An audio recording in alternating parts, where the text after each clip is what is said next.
Welcome back, Custom Road fans. In today's video, I will be giving my full in-depth review on Steel Force.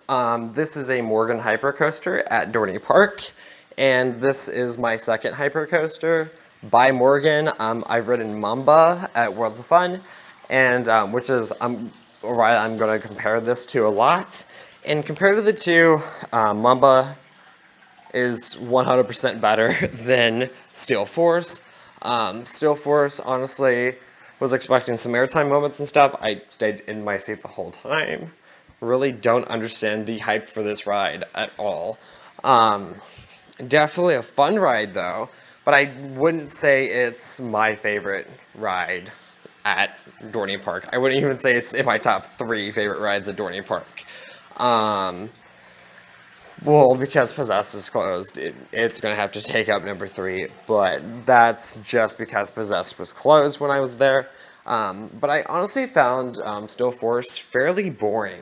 The hills didn't really do anything. The only fun part of Steel Force is the Helix coming back to the station in the brake run and all that. That's like the only fun part of Steel Force.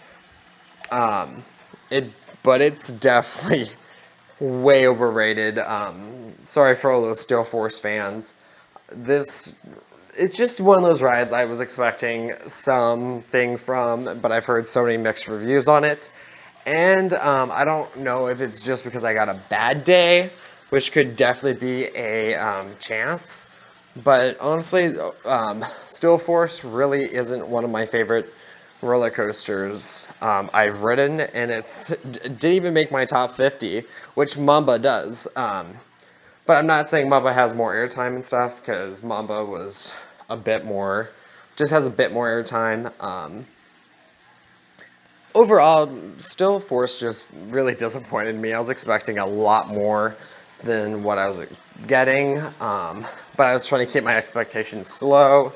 But as that big standout roller coaster at Dorney Park, it is pretty much a disappointment. I'd rather much ride Hydra or Talon.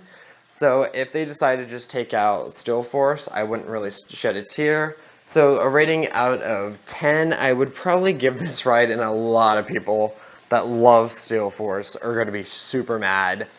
But I'm going to probably rate it a 4 or 5. I mean, it's really not that fantastic of a ride. It has the stats, it has the speed, it's super smooth. It's just the fact, for some reason, it just doesn't pull any airtime. It just kind of takes you on a ride up and down, which is cool and all, and it's a beautiful scenic ride. But I tried the back row and the front row, and it just didn't really do anything for me.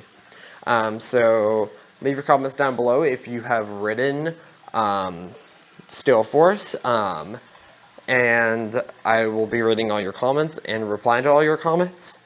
But yeah, leave a like, leave a comment, and we'll see you guys out in the queues.